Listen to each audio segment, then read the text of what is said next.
Hey guys, it's Steve with Orlando Collector Deviants. We are here tonight with the Silverline Spotlight featuring Rob, Ho Ho Ho, I'm Santa Davis. Oh my God. That was 5 or 6 years ago. Well, you're also along with Roland, I don't listen to my own advice, man. Hey, man.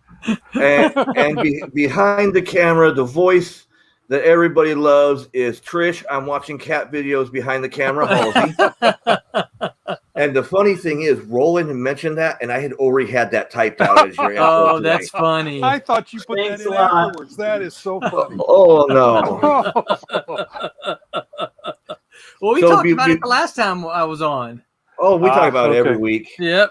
But before we get into Rob, I do have to ask one question, because I put a picture into the intro, and I have to ask Roland this. Your wedding picture, what the hell are you looking at? You are not looking. You're off to the side. Like, is this really happening or what? Probably, yeah. It looks like he's poised to run. I know. It's like, is that door open over there? How do I? And I was like, blocking him. Am I She's fast like, enough to no, get there? you ain't going anywhere. As I was sorting through the pictures, it's like, Roland's not even looking forward, man. He's looking off to the side. So I got to ask, what was and there's going that through your pretty head? woman next to him. I mean, you should be looking at that. Right. Oh, I know. And you got my wedding picture in there. Did you get that off Facebook? I think I posted that on Facebook. I got that off of Facebook. Yeah, I was going to say. Yep. Well, when I find out who Roland's bringing on or whoever my guest is, I go deep searching for stuff for the intro videos. Oh, cool. Yeah, you found some really good stuff there. Because I don't know on your guys' side, but I get to see everybody's reactions when I'm running the videos. Oh, so that's cool. So I get to watch when me dancing to the music. Oh yeah, Roland does that every time. Yeah, and then we get to see there and watch you guys laugh. It's like I got them because I try to make somebody laugh during the. Yeah. When my wedding picture came up, I went, "Oh man!" Yeah. and then the Santa. That's a good one. A Santa. Yeah, that's my daughter did the makeup for that. I had a coworker. I used to work at Transit. I was a bus driver and a supervisor, and one of my coworkers asked me to be Santa Claus for her grandchildren because I'm a little hefty and I've got white hair, and so my daughter came in and she applied all that white on there, and then she gave me rosy cheeks and did the whole bit. And wow, I looked like it was easy to say, oh. I felt like Santa. Wow. I looked in the mirror and I went, whoa, is that me? So, yeah, she did a great job. So listen up, everyone. If you need a Santa Claus for your Christmas party. Money. That's right. Cross my palm with money. Okay, we got a couple comments here's already. The deal. You invite Rob to your convention at Christmas time, and you can get a comic creator and you get Santa Claus. All in one package. We're going to have to talk to Louie about that. Louie always has Santa. Right? Okay, well, like I said, we got a couple comments already. Okay. We got from Boris. Wow, it's the goatee edition of O.C.D. Yeah. Boris is one of my favorite people. And then we got John saying hola. Hey, John, hope you're having a good night. And John will be at Olo Show just as long with Boris. Yeah, he's Borless. So, but both what of you them drinking already tonight? I am drinking black cherry rum and cherry Pepsi because somebody didn't notice. I'm going to go to a single layout because Roland didn't notice the new thing behind me. Uh-oh. Oh, I barely see it behind your head. Big old head's in the way. I see it. Vader's Dark Rum. Okay, join the dark side. We have rum. That's So great. I figured that works great for the show. And it does almost a halo behind your head. Yes. Yeah. I was off to the side Uncharacteristically, earlier. but yeah. When we were talking earlier behind the offline, that's why I was kind of off to the side there. It's like, is Roland ever going to notice? And like, I was not even paying attention to it. Well, we couldn't see it. We couldn't see Right. it. Because there used to be a Punisher right there. Yes. Oh, okay. Yeah. Well, and I noticed you still got the skull on the glass. Oh yes, I still This was made for me from Boris's evil producer lady. Looks like a supervillain convention. Yeah. Boris says super. Yeah. But Boris's evil producer lady, Amber Finsterer, made this for me. So I'm impressed. You got Finsterer right. yeah, I did. You need to drink every And I've time been you drinking. try to say it. I know. And Boris says, that's a nice new thing. When do you and Miss Trish go out for food shopping? Asking for a friend. Never. They're going to go out not tomorrow, but next Thursday in order to have supplies for Olo.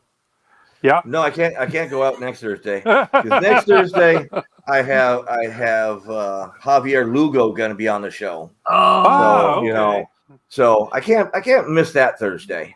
Gotcha. But Gotcha. I'll tell you, Boris, I will be out of the house on March 28th at the Olo show.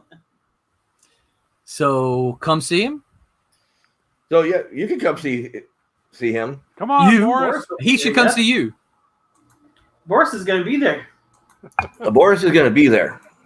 If you say cool. producer lady 3 times in the mirror, she shows up and punches you in the nose. I believe it. And she might be wearing pants or might not. Or might not. Depends on the day. Yep. I forgot this is one of those shows. Oh, This is okay. one of those shows. But Boris, you can come to my house anytime because I got about a half dozen cameras all through my house. I actually have one right there that watches my front door when I'm gone. That's too much Boris information. Okay, That's too it much is. Boris is information. gonna That's too much information. Boris is gonna be late on the 28th. Well, Trish you is know, over there like, stop telling them we got cameras. Stop telling them we got Oh, no. cameras. she wants me to tell everybody we got cameras. That way they're too scared to come to the house. Exactly. There's cameras everywhere. Okay, not everywhere. I like Okay. I like to go to the bathroom alone. Okay, so we won't tell her about that channel I have her on.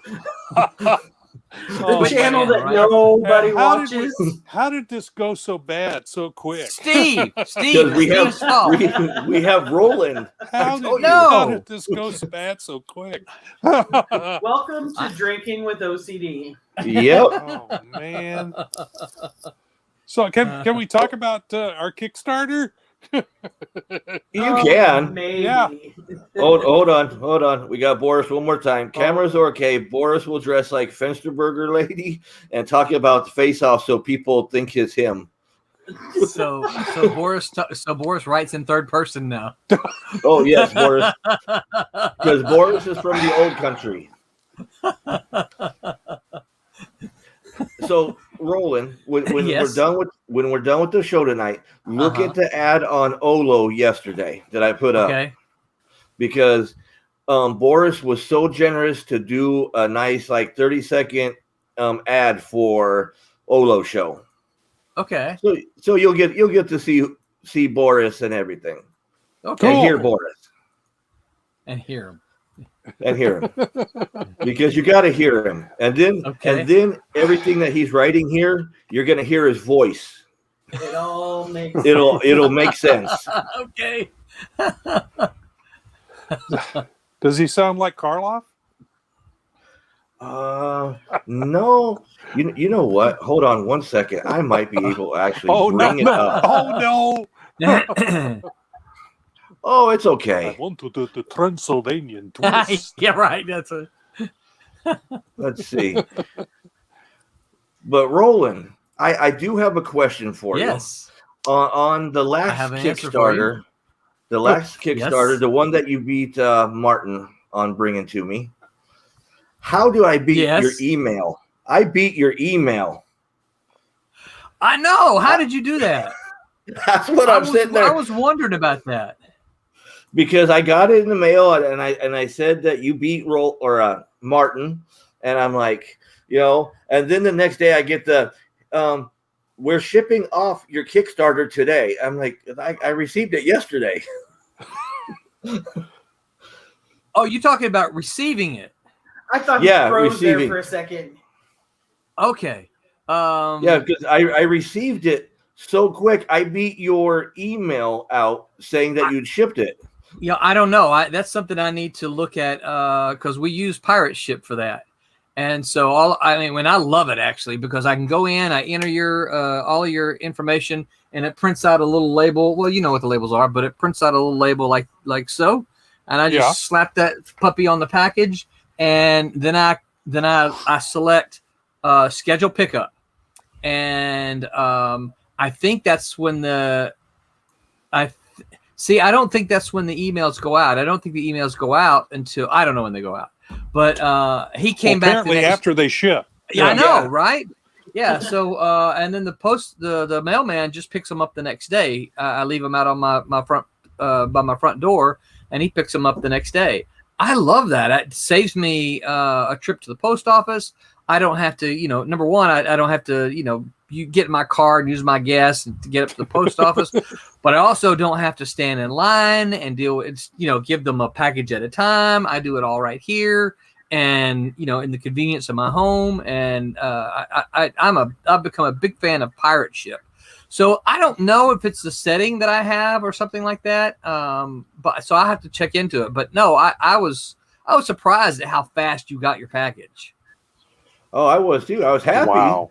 Yeah. I was surprised. I think you might have been the very first one to get it. Wow. Well, wasn't I the very first one to bid on it too? On that one. This one, I think I was like number 2. I think I got beat out on this last one with Twilight Grim, Friar Rush. I think I got beat out. Okay. Yeah. Well, I know. So you might have gotten beat out on the last one because you fussed at me because you said, you're like, I thought you were going to launch it on Thursday, and then you actually launched it on Wednesday, which is true. I did. Well, I told you this time. I said, hey, I'm going to launch on Wednesday, but I'm going to tell everybody I'm launching Thursday. So you were ready for it this time. Yeah, but somebody still got me. It's like, I don't know. I was there. I was going through. It's like, which commission am I going to get? It's like, I got to get the Aaron commission because I told him that I was going to take his commission when he was on the show. So it's like, okay, boom, there it goes. I'm like, yeah, number 1. And I looked, you're like number 2. I'm like, somebody hit. You didn't hit the pay fast enough. You're right. Yeah. I know. Yeah. So I love the fact. So I guess you probably saw in the add-ons. I love the way Kickstarter has done that. We had a backer, for instance, come and he got the Kickstarter book, and then he got just, I don't know how, but he got just like a random sampling of all the other Silverline books. It's like this book, like 5 of them, and he got I think he got a Rob commission and then original page of art. The only thing I don't like is in the old version I could tell when the add-ons got sold. Now you can't tell that they've sold or not. No. So I don't know if pages sold or commission sold or what. So yeah, the only way I know of that you can tell is actually go to the add-on, like you're bidding yourself, and see if it's available, because if it's removed, the original art is removed. Because I was curious about that. I'm like, because I'd never done the add-ons before. I'm like, how is it going to do this? I know that I just put there's 1 of 1 here. But how is this is it going to show up? But I guess they just remove it from the add-ons and it's not available anymore. Which is how it used to happen with the other. This one's gone, or it actually disappeared. Yeah. So if you just go to the page, you can't tell. No. The last time we did it, I could tell. But Yeah. this does it completely different. But I do like it. I do like how it's set up. Yeah, in that because the people that are bidding can go in and pick and choose what they want. Yes. You know, before it was they were kind of packaged together, but this, right. you can add on Mhm. anything and multiples. So Yeah, if that's they pretty decide cool. they want to get 3 of your pages, they can get 3 of your pages and a Yeah. commission. Yeah. And you couldn't do that beforehand. So I really like that if you've got a super fan who's like, man, I want the Rob Davis this, I want the Rob Davis that, they can go do that. Which means if they're one of those, they better get there early.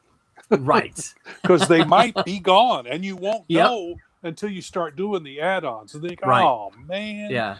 So yeah.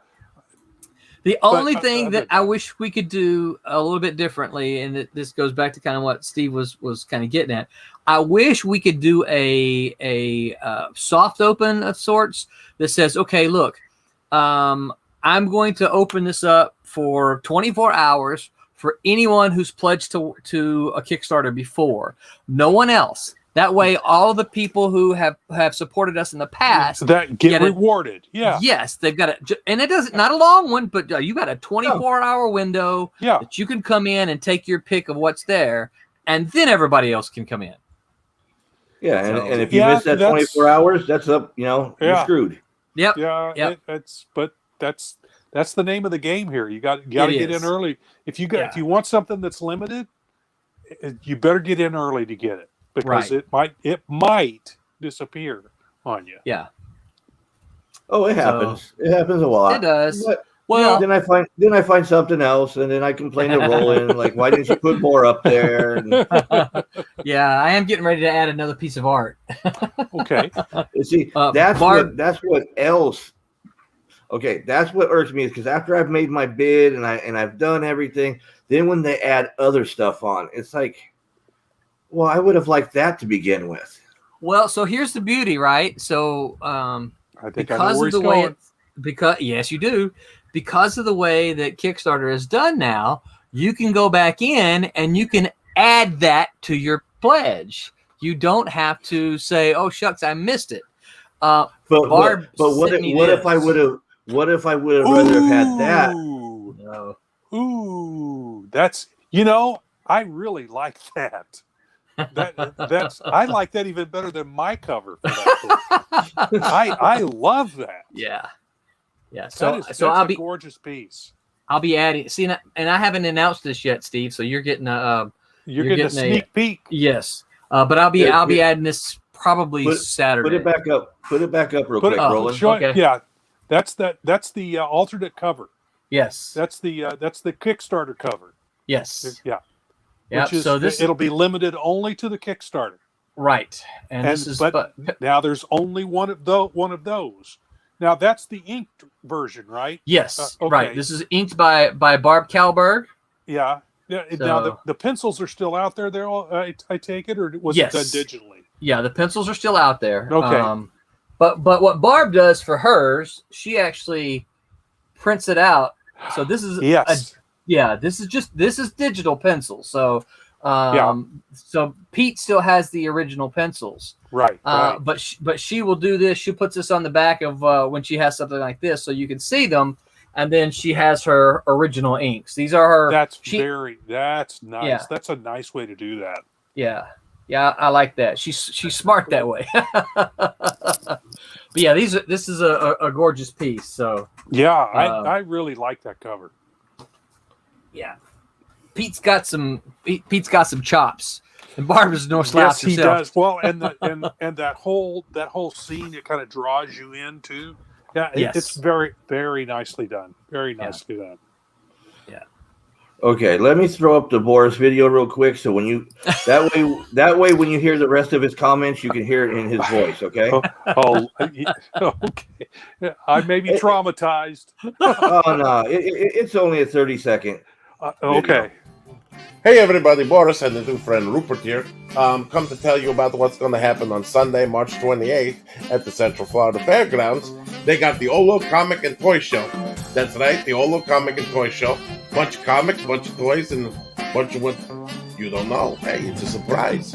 So you go to olocomicandtoyshow.com, see who guests coming, see what maybe vendors are coming, and see what they got in store for you.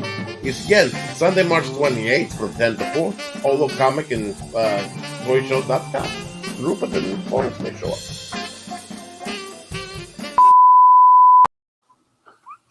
See, there you go. Svengoolie is in the That house. was great.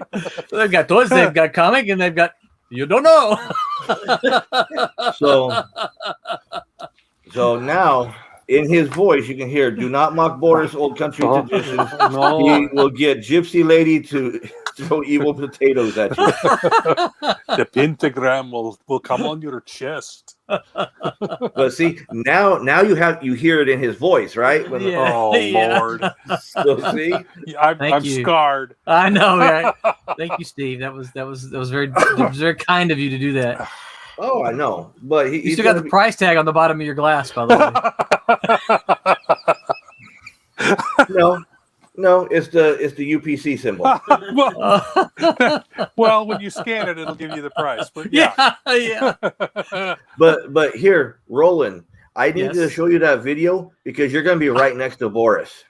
Oh, Oh. Lord. Now you know what you're gonna have to Okay. put up with the whole Yeah. weekend, right?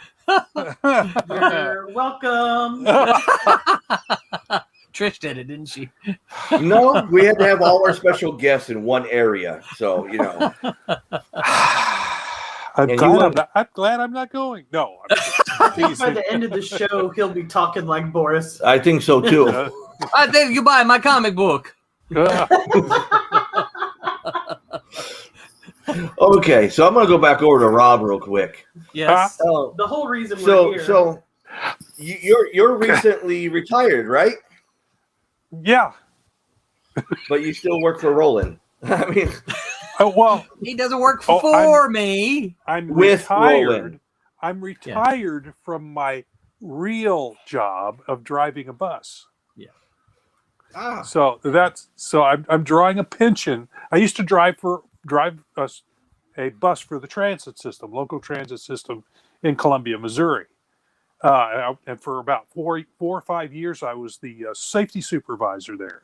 And I retired from that position. I'm drawing a pension from them now. And I drove part-time for them up until March, a year ago, when COVID hit and they laid everybody off. And I went, well, time to quit. Time to finish this thing up. I'm drawing a pension. And a few months later, I was eligible for my full Social Security. So I am quote unquote fully retired. I still part-time drive for a local college, Columbia College. They have several groups that I have driven for in the past, and I'm still driving. In fact, I'm driving this weekend. And as Roland knows, I contacted them for a video podcast last weekend from Lawrence, Kansas. I live in central Missouri, which is like 175 miles away. And from the hotel room, I set up my iPad and I was doing the video cast from there. So, And it worked. It did. I discovered that if I sit too far back, you can't hear me. So that's why I'm now using my iPhone microphone. Hopefully you can hear me a little better this time. Very good, actually. Yeah. Good. Because I saw the video and I went, oh man, that's horrible. You can't hear anything I say, which is probably a good thing. Some of it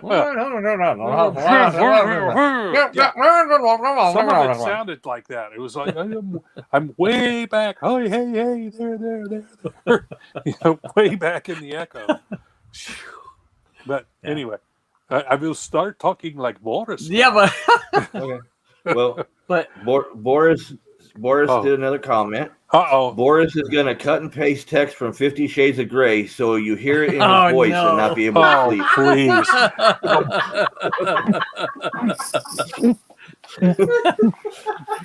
Oh man, that's bad.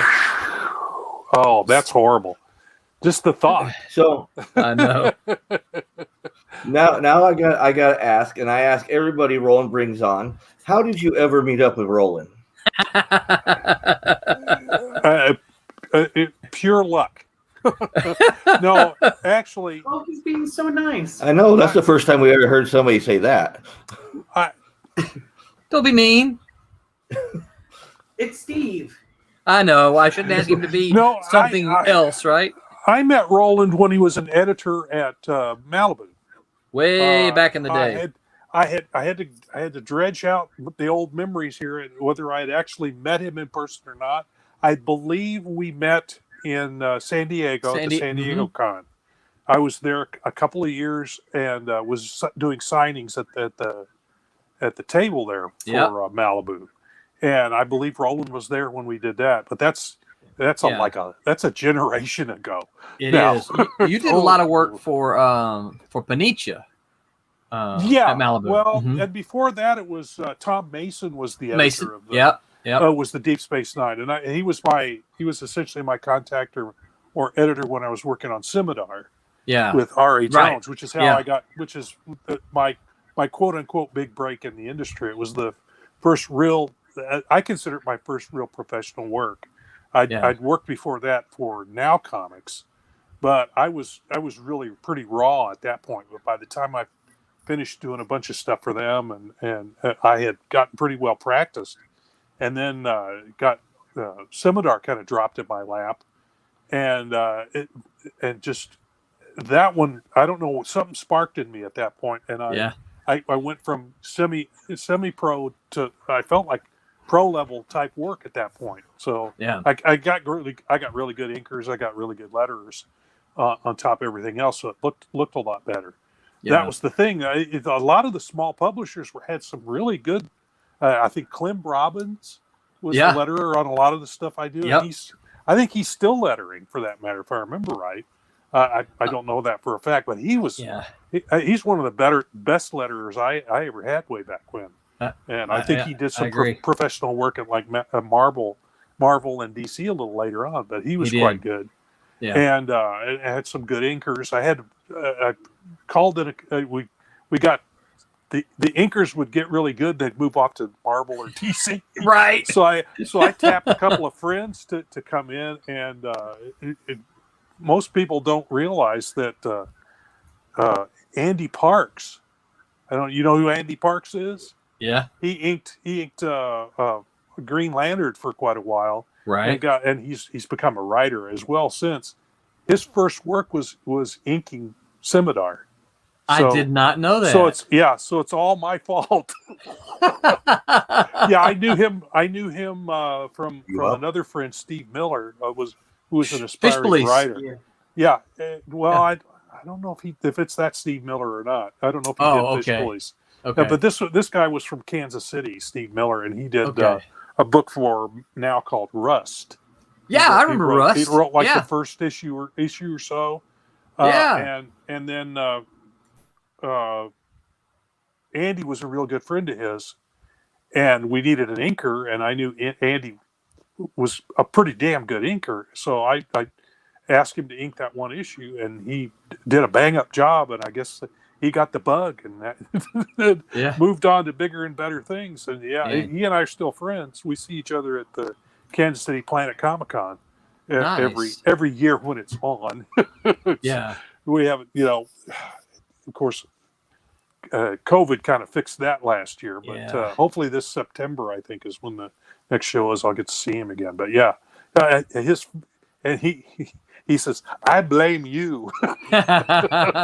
It's your fault." And I'm going, well, I needed an inker, and I knew you were good. So but that's so how did you meet R.A.? How did you and R.A. get hooked up? I am trying to remember the exact show that we were at. I can't remember whether it was. There used to be a little show in Kansas City called MoCan. Right. Missouri, Kansas. Yeah. That's a horrible name for a show. But it was a pretty good little show. It had it brought in some really good guests. And R.A., I don't know whether it was for that or whether it was at a Wichita show. The very first comic book show I ever went to was in Wichita. Can't remember the name of the show. And we're talking about 84, 85 maybe. And I hadn't done any professional work yet. But I ran into R.A. at either one of those two shows, and I gave him my card. I had made up some cards to hand out, and I handed. I admired his work. He was writing review. The last I'd known of him before that was he was writing reviews for Amazing Heroes. Amazing Heroes, yeah. I knew he was starting to write regularly. I can't remember what kind of things he was doing at the time, but anyway, I ran into him at that show, and we sat down and talked a little while, and I gave him my card and said, well, if you ever need anything, if you can help me out, contact me. And then they ran into problems with the original artist on Scimitar. RA did full scripts, sent them off to this guy, and what they got back wasn't what was in the script. Yeah, I mean there were shades of what was in the script in there, but it was he had to redo all the dialogue, and the sales were going. So they said, we're going to put out 2 more issues. Can you come in and finish up the last 2 issues? And I went, okay, here's an opportunity to, show what I can do.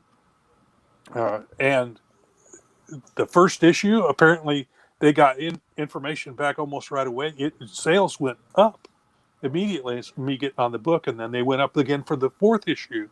So they had already announced at that point it was a 4-issue miniseries. They said, well, that did so well, let's do another one. And then the sales kept going right on up. And but that's essentially how I got into the industry. That's the book I made my name on. I broke my teeth on Scimitar on working at Now Comics, and then really kind of reached pro level when I got on Scimitar. So, that's where I first came across both your name and RA's name. Really? With Scimitar. Yeah. You hadn't met or seen much of his work before that, except maybe Amazing Heroes even? I've got Amazing Heroes, but unfortunately, I didn't pay attention to too many of the people who did anything in there. Because a lot of the reviewers, and I just didn't. It wasn't something that Roland made, so he didn't care. No, it's just it was a magazine, and I didn't pay attention to. Magazine, huh? Yeah, and I didn't pay attention to too many of the writers. I think in there. Was that the one David Anthony Kraft was part of, or I can't remember now. I can't remember, but I do remember that if I'm not mistaken, Tom Mason and Dave Ulbrich both had something to do with Amazing Heroes. Oh, did they? So, I think so. Yeah. I'm not familiar with that. I've got I've got old issues in boxes here somewhere. I've got dig through, one. I might be able to find one. I think I've got a couple. I've got one that has the review of Cat and Mouse #1. Well, of course. Yeah, that's the only one I've got. Okay.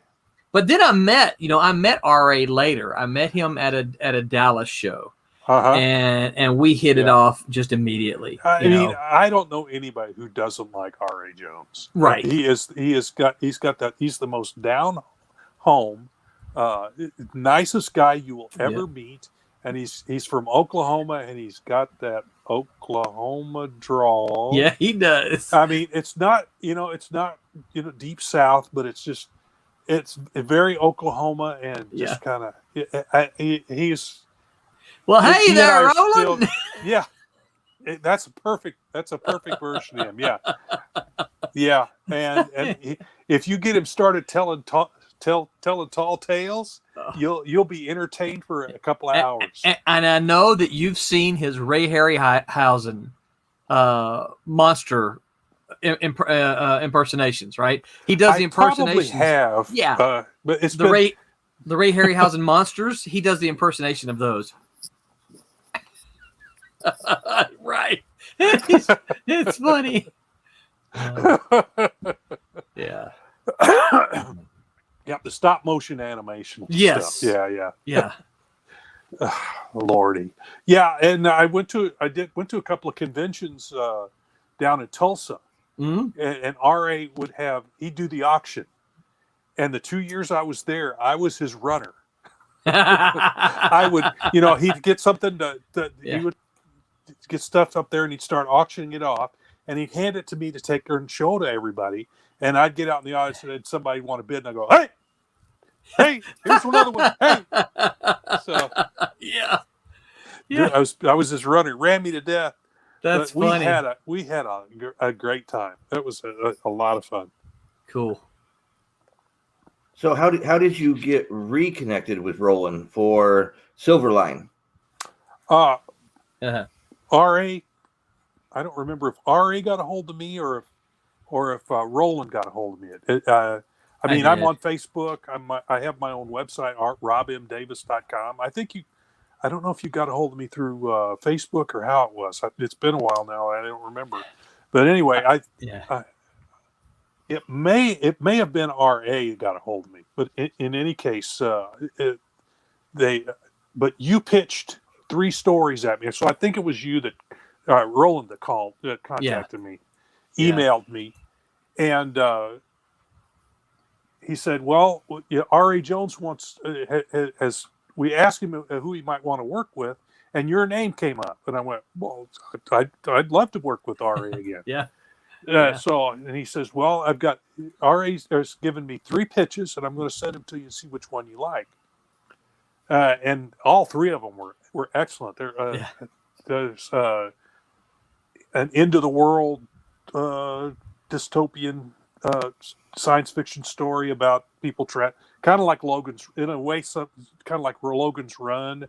But all 3 of the pitches were really a lot of fun. But this one had vampires in it, and I'm thinking, vampires are cool and hot right now. Yeah. And then I read the idea for it. I went, well, this would be kind of fun to do. And they're not sparkly. They don't sparkle. No. And I'm surprised. I was when I drew them, I didn't see the gray skin that the colorist has put on them. I didn't see them that way. I saw them as real pale, with a little bit of pink or blue to them. But he's colored them as gray, which that's an interesting take on it.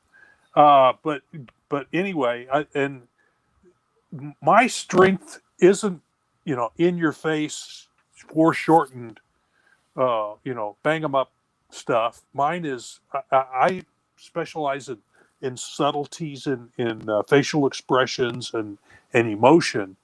And I can do the action and the in your face stuff, but that's kind of my forte. And this story seemed like it had more possibilities for me to play with. So we went with this one, and later on, I think RA said, "Yeah, that's the one I was hoping you'd pick, Rob." Yeah. So yeah, he knows me. He knows what kind of work I do and what my strengths are. So that's how I was tapped for this. Mm. Now I've been doing my own self-publishing type of stuff. I think if you go to the Silverline page, that they just posted my essentially a bio, and it's got a runner at the top that's got a bunch of different covers from stuff that I've done, and you'll see some of the stuff I've done. A Secret Agent X book. I did a cover for a series that Ron Fortier did called Boston Bombers, which when I finish up, that's next on my agenda after I finish up Twilight Grim #4. Ron and I are going to bring that series back and probably self-publish it. Cool. I don't know how many issues Ron's got in mind for that, but probably 3 or 4. Yeah. But I've been Enough to bugging collect him to into a do trade, that because right? I'm sorry? Enough to collect into a trade, right? Well, of course, yeah. And that's I hate to say it, but the pamphlets, the regular magazine type comic books, that's not where the money is in publishing anymore. It's in the trade paperbacks that you can put up on Amazon or sell it at shows or whatever for a little bit higher ticket, and make more of your money that way.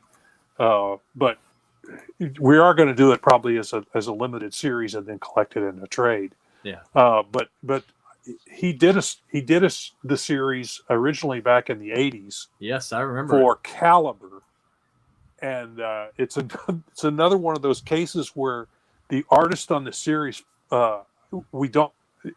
there's speculation as to what happened, and I don't want to get into that, but he took off after like issue 2 or 3, and they couldn't get a hold of him, couldn't find him. and then they had so it was essentially an ongoing series that they were going to do in groups of 3 or 4, and he was gone. So so the series just kind of ended with no resolution whatsoever. And Ron got to come back to it later with a different artist. I think Gary Kato, his buddy, longtime buddy of Ron's, helped him finish it up, and they did the last 2 issues. And it is the most in-depth thing that I've ever read from Ron Fortier. I don't know if you read his Green Hornet comic books from now, and how the depth of writing in that kind of speaks also to this Boston Bombers thing. It's an alternate universe in which Jesus was a woman, and there was World War II never happened, and so Catholics have a female pope. So, and it's just kind of, and it's about a group. It's his answer to, it's a female Shadow, or not Shadow, Doc Savage. Doc Savage. Yeah, because it's got the female lead who's the adventurer type, and then all her minions or her entourage that goes with her. So it's that kind of thing, and it's got airships in it, and it's got planes with because World War II didn't happen, jet engines haven't come along, so everything still has props, or they still use hydrogen or helium Zeppelin type things for their warships. So it's a whole different world that and Ron has all the politics all worked out and all that. So after the first 4 issues, it ends a story, but there's room to go from there. It sets up the next series of stories, and I've gone, you need to do this, and finally he goes, okay, if you'll draw it, I'll do it. So I'm like, well, I'd love to draw it. So we're gonna try and do that after I finish up Twilight Grim. But yeah. Now, I don't even remember the question I was asked. I wandered off into the wilderness there. I think that's what happens on the show. It's okay. Yeah. But now aren't you in Ron? Aren't you in some? Don't you have a partnership for? Is it Airship 27? Airship 27. Yeah. Okay. We publish. I don't want to call it pastiches, but it's a revival of old public domain pulp characters, and that's how we started. Plus, we also did a couple of. Ron had a character called Brother Bones that's kind of set in that milieu, and that's been a biggie for us. In fact, there's a TV web series that's being put together for that, which is looking really interesting. But we also, we got writers who were trying to break into writing, or who wanted to write. Yeah, there's Brother Bones. We wanted to write pulp characters, and so we dredged up some of the public domain ones, like Secret Agent X. That's Ron's Brother Bones. And then as we kind of got into that, some of them wanted to create their own characters. Yeah, so we started doing some of those too. But that's what we're doing. I think we might have lost him. It's the Rob and Roland show. That's okay. We'll take over. Oh, darn! There he's is back. There's Secret Agent X. He was digging up an image. There you go. Yeah. Actually, my son is gaming and killing my Wi-Fi. Yeah, he's taking up your bandwidth. Yeah, he's taking up your bandwidth. Okay. That was Secret Agent X. That was a pencil sketch I did for a cover that we had somebody render for us. But yeah, I call myself the chief engineer of Tommy. And Ron is Captain Ron Fortier of Airship 27. Yeah. So yeah, that's essentially what we're doing. And so some of the sideline stuff we do is we do a few comic books through my self-publishing group called Redbud Studio Comics. Mostly we sell them online. We have them done through Kablam, like these for Roland's Silverline. They also do them through Kablam. There you go. And Tommy Kablam. There we go. That's right. What's up, Tommy? So, but anyway, yeah, so we sell some of them online, but mostly most of our money made from that is from printing up copies and selling them at conventions and signings and stuff like that.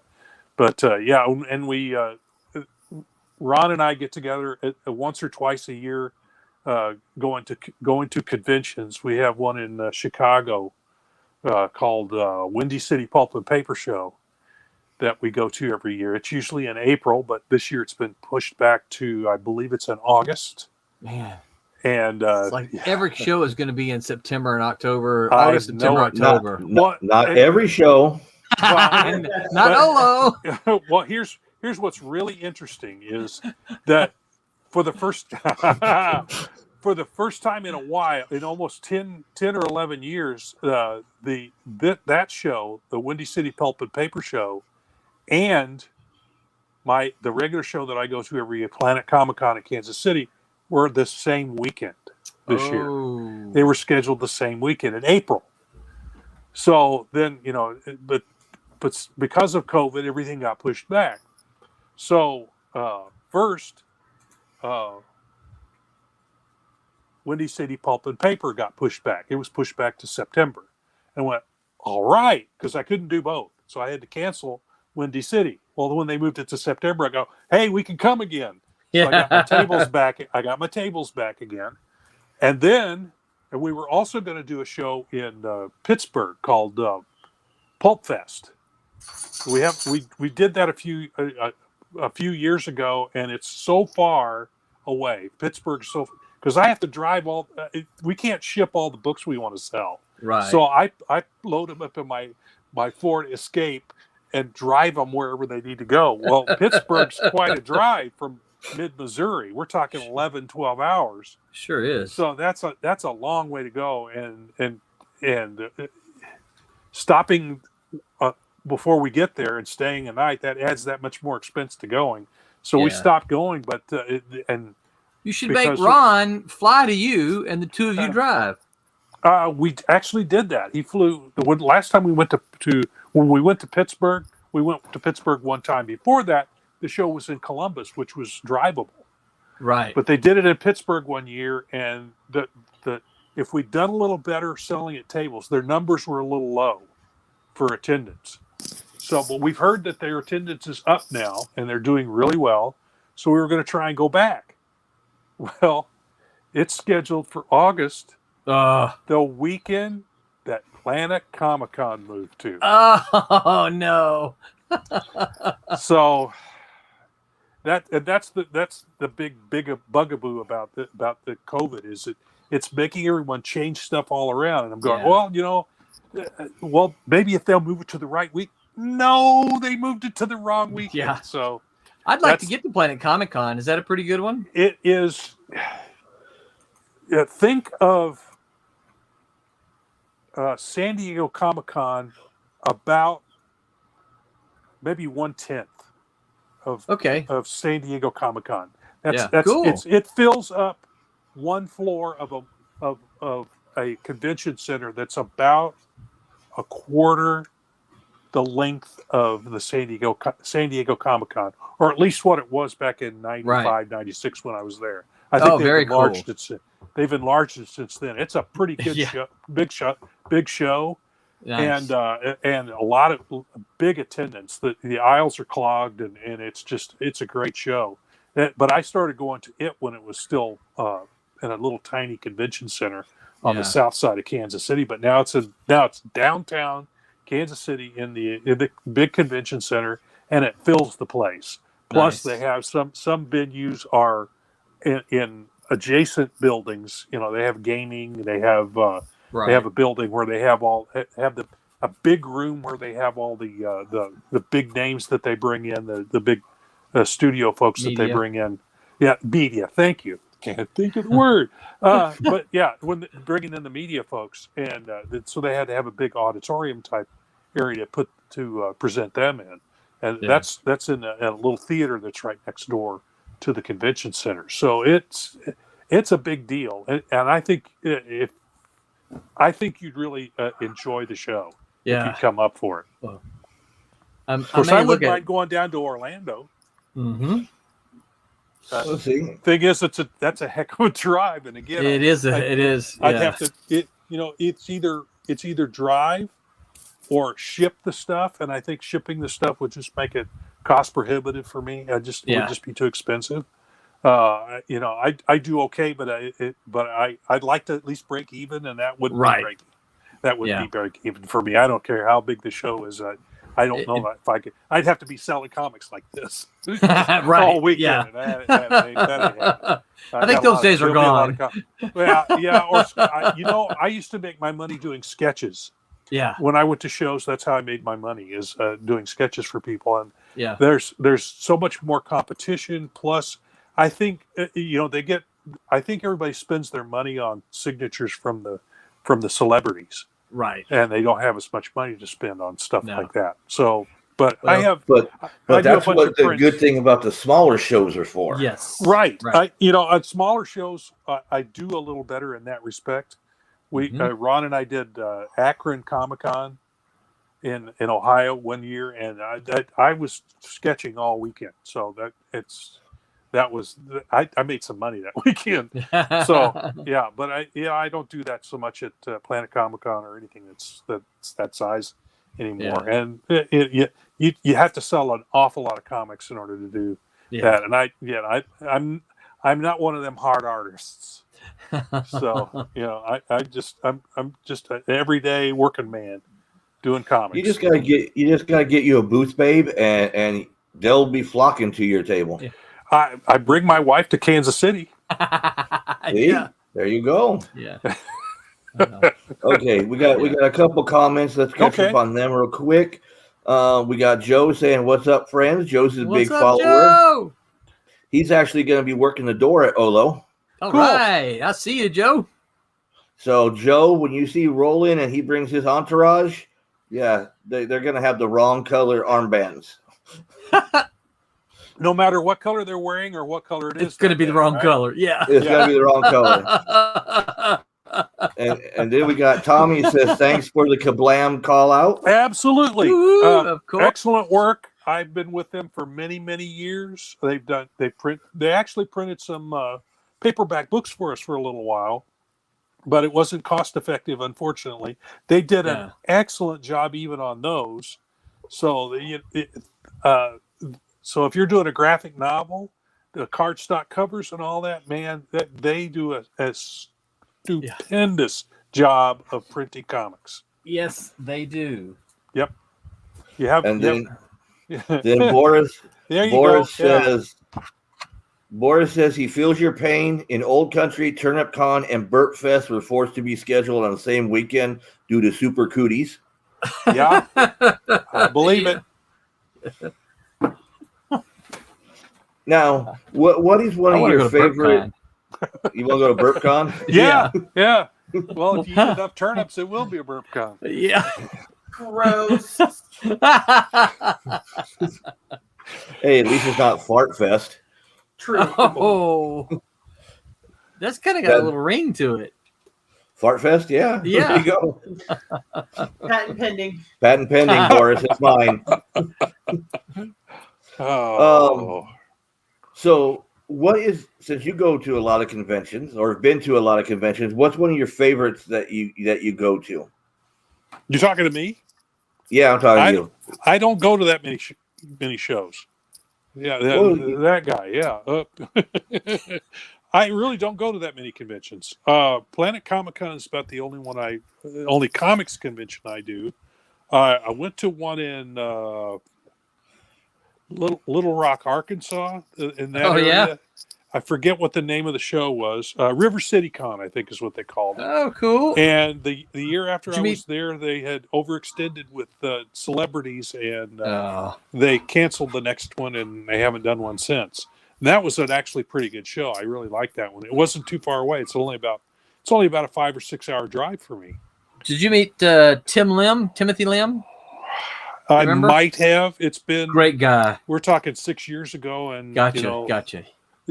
When they turn white and they start receding, it's because they're growing into the brain and interfering with its work. So, at least that's what I try to tell people. It's the only explanation for Sounds plausible to me. I mean, it takes up all the room and pushes all the memories out. Now, I'm much more a picture or a video. Yeah. Strangely, and I'm an artist. I mean, why would I be this way? If I saw his face, I'd go, "Oh gosh, yeah, that guy, yeah, that guy." Names I have to really work at to remember. So so if I met you and I don't remember your name, I am so sorry. But that's how my brain works. I wish I could get it fixed, but they say they'd have to go so deep to get to anything that So Boris says, sorry. Go ahead. I'm just saying, Boris says, do not belittle Fart Fest. It's the old country Christmas where we eat cabbage for 2 weeks and our national songs in the dark. Open flames are banned. It's that scene from Blazing Saddles, right? Oh, yeah. The guy sitting around the campfire? Yeah. Oh, yeah. With the beans. First time I saw that in the theater, and I'm going, wait a minute, why is everybody laughing? Oh! Took me a minute to get the fact that the flames kept getting higher and higher. That's a great movie. It's going to be canceled. I can't get my wife to watch it. She's a big Western fan. No, she will not watch it. I have it on DVD, and it's still got the plastic wrapper on it. No way! I'm telling you, she's a big John Wayne and big Western fan, and she hates the thought of that movie. The thing is, I think if she'd watch it, she would actually enjoy it.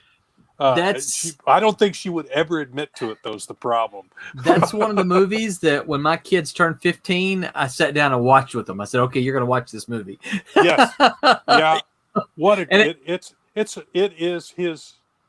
It's his best movie as far as I'm concerned. It's a classic. It is. And Young Frankenstein are two perfect movies. Speaking of Westerns, Rob, you may already know this, but you know and I can't think of the guy's name.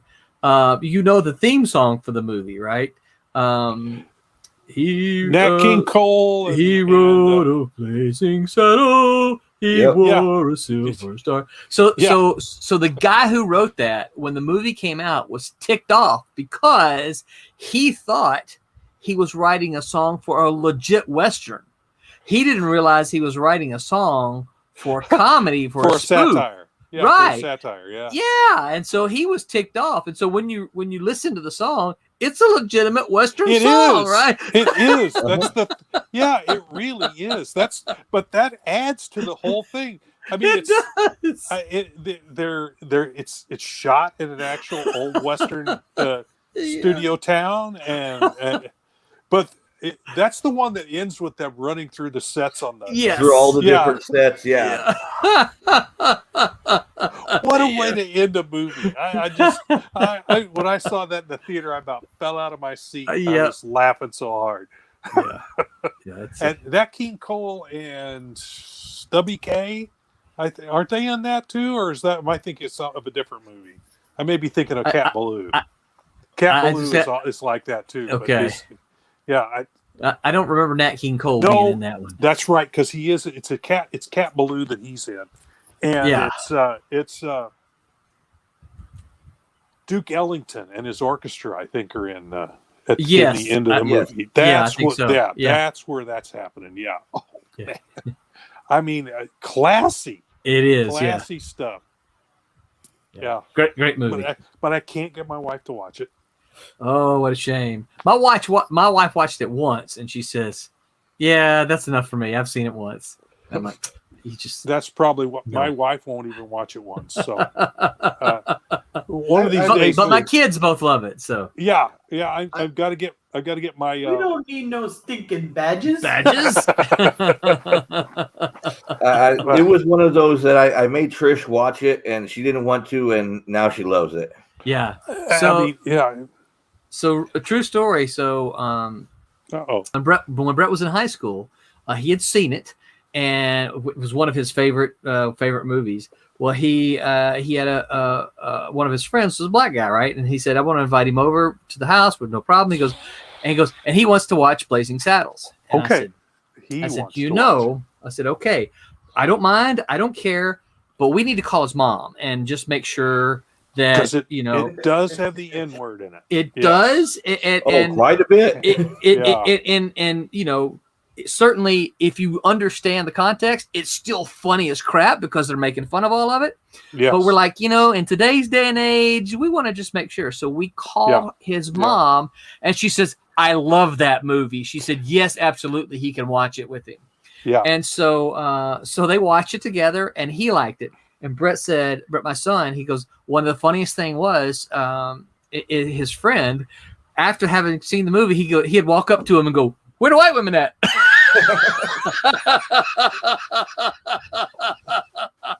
And Brett said, that's just the funniest thing on the planet because, they all had the reference and it was all from the movie and it was funny and yeah. So and of course, there's also the whole scene where oh, Lawsy, don't do it. He means it. Now, Boris says Richard Pryor was supposed to play the sheriff, but the studio wouldn't go for it. Right. Yeah. Yeah. I didn't know that. But I don't think he'd have been half as good. Oh, no. No. Cleavon had it. Perfect. Yes. Because he played it serious. And I don't think, he played it straight ahead. Yeah. Yeah. But yeah, it in fact, I was thinking it's Cat Ballou. It actually makes a reference to Cat Ballou with the gunfighter. It's very much like the gunfighter from Cat Ballou, played by I'm blanking on his name now, but Lee Marvin plays the gunfighter in Cat Ballou, and there's one scene where his horse is leaned up against the building. And he's leaning on the building, so he's a drunken gunfighter, and the horse has got its legs crossed, the front legs crossed, and he's just kind of leaning up against the building. Another hilarious movie that's played seriously by the people in it. So, that's great. Yeah, another movie worth seeing. And it's one of those that. Alex Karras, the guy who played Mongo. Mongo hit. I only knew him as the dad in Webster, and then watching Blazing Saddles is a whole different Mongo. Well, he was a football player too, if I remember. Yeah, he was a football player too. Yeah. But yeah, where he punches the horse. Webster? Out. Yes. Oh my God. That's funny. Telegram for Mongo. Yeah. That scene is just that movie's just full of lines like that. It is. Yeah. It's just full of stuff like that. Full of something, full of horse manure. Right, yeah. But and they don't make movies like that anymore. No, they do not. That's okay. we have Blazing Saddles. What do we need another one for? Yeah. Well, I understand, but like I said earlier, it's probably one of the next things on the cancel culture. Yeah, probably. Well, that's right. Well, they just canceled Pepe. Yeah. Well, no, he's still out there. If you want to, and I get it that first of all, he always was kind of creepy. I always loved Pepe. I mean, yeah. Well, yeah, I love Pepe because he's just, he's over the top. He is so over the top, but he's just clueless. The world. Yeah. Oh yeah. But so it's kind of making fun of that kind of man. Yeah, He's it not- is. He doesn't really. He's not vicious about it. He's Mm-mm. not being. No, he loves women. Yes. So But he loves and he it. mistakes a cat for a skunk. That's Exactly. What's, you know, So- I think that's what's funny is he's always Yeah, trying but to, it's this. But every one of them. I mean, there was. I don't know how many of them they made, but they're all the same story, more or Yes. less. A cat gets a white tail and then gets white paint on its tail somehow, and then Pepe chases her throughout the rest of the 7 minutes that it runs. Yeah, right. And you're going, well, and my wife feels that way about Roadrunner, Oh. because it's the same thing. The coyote chases him, does all this stuff, and then he doesn't get him at the end, and I'm going, yeah, but you could string all of them together. You could put all of the Roadrunner movies together up and do all that stuff. Yeah. And I would still laugh. Me too. I love the every Roadrunner. every one of them. Yeah, it's a silent film. Yeah. There's hardly ever any dialogue in any Right. of those. It's all music and sound effects. Mhm. So it's essentially a silent film. It's good storytelling. Yeah. So Yeah. Roadrunner probably really was my favorite cartoon as a kid. I wouldn't say it was my favorite, but Yeah. it was up there. Yeah, I enjoyed when they popped up on the screen before the double feature. Yeah, or Yeah. in between. They See, usually played them in between the two features. And see, I watched the Bugs Bunny Roadrunner hour, and that's when I got to see most of them. Well, I watched them, when they came out that way too. But I actually remember seeing some of the late Roadrunner ones in the theater. And see, I don't remember any of them in the theater. That's too bad because they're even more fun on the big screen. I'll bet. Yeah, it's just like any movie. It's a lot more fun on the big screen. So, Yeah. but they're still funny. They are still funny. Oh yeah, I love them. But it's essentially the same plot. Yes. It's a chase. It's a chase. That's what Pepe Le Pew is. That's what Roadrunner is. That's essentially there's one plot and they just run it till it's dead. Yep. But the inventive ways they come up with for them to be foiled is what's that coyote going to do now? Yeah. Yep. Which cliff is he going to fall off this time? Yeah. And is he going to be able to keep running and make it to the other cliff? Yeah. And the fact that he always broke the fourth wall, Yep. Oh. Look the little sign. Don't forget the little sign. Yeah. Yep. Now Silent movie. Still no dialogue. Boris says if you want to see Gene Wilder on another Western, check out the Frisco Kid. He's a rabbi taking the Torah. That is funny. That is a good one. Yeah. I haven't seen that one. I'll have to check in that one. It's good. And Daryl says, "Hey guys, hey Daryl, how you doing tonight?" What's up, Daryl? Boris says Boris learned all about Americans watching Foghorn Leghorn cartoons. I say, son. See, and you got that voice down perfect. That's another one who breaks the fourth wall. He's always talking to the audience. Yeah. Of course, Yeah, Bugs but broke all fourth the wall, too, Looney a lot. Tunes did. Yeah. Almost all of them did. Yeah. And Daryl says they were great on the big screen. Yes, sir. They were. I mean, they're great on the small screen, but they were even better on the big screen. I wish they had more cartoons before all those ads they run before the movie. I'm going. I know. Please stop with the commercials already. Yeah. I get those on TV at home. I know, right? That's yeah. Well, it's And funny because now you just pay $20 to get the commercials. Yeah. This is why I refuse to do Hulu. We used to do Hulu, and so we paid for it. We're like, there's enough stuff on there. Let's pay for Hulu. We're like, okay, we paid for it, and then we start watching it, and I'm like, why is there an ad here? I paid for Hulu, and they still stick ads in there. Or you could pay even more and not get the ads. Well, I paid the $3 nice? more and get no ads. Uh-huh. was it just $3 more? I don't remember Yeah, that. it's not that much more to get without the ads. So, But he doesn't want to pay it. Well, so no, I didn't. then he gets ads. Okay. But I'm already paying. That's the thing, is I'm paying Why are you giving me the ads? You're Why did paying you to pay- watch the cable? shows. I was Cable paying TV. this. Yeah. I was Same paying thing. the same. Yeah, you're right. Cable TV. I don't want to see ads on cable TV because I don't either. I'm I paying. paid for it. Yeah. Free TV. I get it. All right. I'm getting this for free. You're going to show me an ad. Okay. But I how like- are you going to know whether you want to buy the green Cheetos or not?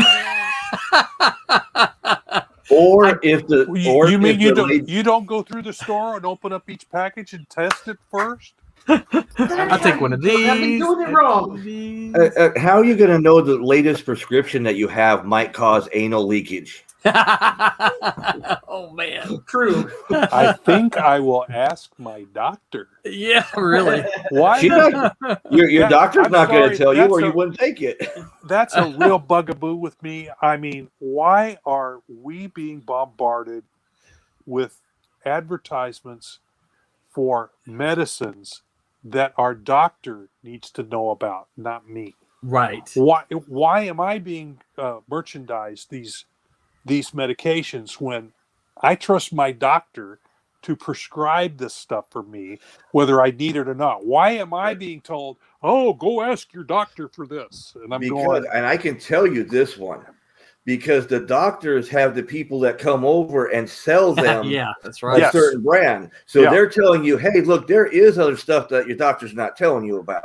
but not all doctors just go with that. I mean, yeah, I pretty much trust my doctor to be Yeah. informed about everything that's out there, because he'll usually tell me, okay, this one's a little, there's 3 options here. This one's a little cheaper than the others. We'll go with that one for you. Right. I mean, that's the kind of doctor that I have. And then So- they'll tell you, we'll go with this one, but if it upsets your stomach, we'll go with this other one.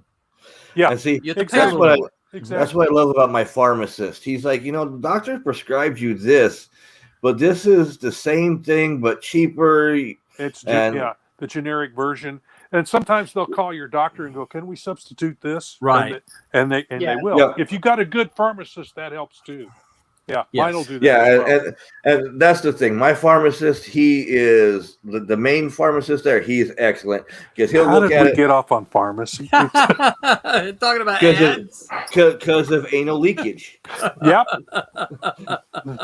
Okay, Boris says there's a movie channel in Old Country, tons of ads for wagons and shovels, and you only get like 2 movies for 590 boopies a month for your subscription. And see, the boopies in U.S. currency, that is like 1 turnip, 1.5 turnip, because 750 is 2 turnips and a carrot. So 590, that's like a turnip and a half. Well, at least you're not saying boobies. Nope. Which is what I thought you said at first. Roland said it. I didn't. I was confident. Trish is smacking him. 590 boobies. Daryl says you all got on it because Steve is old. Hey, That's right. Yeah. no. Here's the Steve thing. is working. I'm not- He's I'm worried not the about one- anal leakage. I'm not the one sitting there talking about watching cartoons before a movie. I'm not that old. Shut up. And Boris says in Old Country, there's no Use a cork. medicine for anal leakage. You use a cork. After you finished off the bottle, right? Oh, that's not right. See, my favorite Why did thing, you, Roland? Why did you Yeah. talk me into going on this show? I'm not really sure. see, my favorite thing with the medicine is if they tell you, "Oh, have you got sniffles? Take this medicine, and you won't have sniffles, but it may cause death." Yeah, right. Yeah, that's one of the side effects. Yeah, Yeah. but you won't My be wife bothered and by I the watched sniffles those- because you'll be dead. Yeah, my wife and I watch those commercials, and they go, "Those side effects are worse than the disease. Right. Exactly. Why would I take any of that?" And when they gotta say them so fast just to get through the commercial, that's wrong. Yes. Exactly. But that's what we sit and watch when those commercials come on, and we sit there. We wait for that. What's the side effects? I don't care about the people going to No. the gym and all that. I want to know what the side effects are because that's the fun part. The fun part. Yeah, the side effects are the fun part That's of the the commercial. part you make fun of, I guess. I don't know. Yeah. Yeah. Boris says maybe if you're rich, you can use a sponge. Ouch. And Daryl wants to know: did you all know what you're getting into by coming on? No, I didn't. I'm here because I lost a bet, and it helps me go to sleep. I didn't know. I really didn't know. But Well, Roland does. Roland does because I Roland's do. on here every month I On did know. purpose. on purpose. We won't talk about the And he signed dragged me contract. along with him this time. I did. Yeah. Unfortunately, I came willingly. I thought we would have talked at least a little bit about the Kickstarter already. We did. did. We did talk. Oh, about we it. talked I about tried to get us off on that. I mean, Remember, we and- talked about the add-ons and everything. Mm, well, you're right. We did. We did. yeah, We did. and I was going Sorry. to show some of the add-ons See, because Even- I got. Right back around to the. I would talk Oh, more look about at it. that. Ooh. I would talk more about it had I got pictures to put up. But let me put up. I figured I'd do this. Yep. See, there we go. We'll put you that's solo. cool. Yeah, that's nice. See, that's one of the pictures. That's one of the pages Pages, that's available. This is one that's available. I like that one. I like that first panel. Yeah, that I took that and made the cover out of it, Mhm. which is the next one in my pile here, and that's my cover, which is based on that panel. Yep, that's the standard cover. Yeah, that's Yeah. the one that'll That'll be be the on it regular. after the Kickstarter's over, and still available at Kablam. Yeah. And then there's Vampire a Hunter. 2-page spread early in the book, and this Oh, that's gorgeous. is it. Oh, that's cool. Yeah, there's a big battle. I put some Kirby Crackle in the background. Yeah, you can't go wrong with Kirby Crackle. No, I figured that would really set it off. See, that'd be Yeah. a cool wraparound cover. That would. Yeah, but the character's not in it. That's the thing. He's not in that. So You just tell everybody he is. Find him. Where's Waldo? Where's right, Waldo? right. Where's Twilight Grim? And then I'm working. You know, here's a point about the Kickstarters at Silverline. You don't have to worry about us getting the book done. It's done before we even do the Kickstarter. Hey, man, I'm already working on issue 4 of Twilight Grim, and that's page 1. Oh, look at that! Whoa! What a cool page! Yeah, Wow! that was fun to do.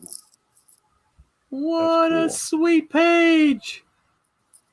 Yeah, that one might go on the Kickstarter for 4 when we do that one. Nice. Yeah, that's the thing that's pretty cool. It's like, you know, we're only just now kickstarting number 2, and Rob is working on number 4.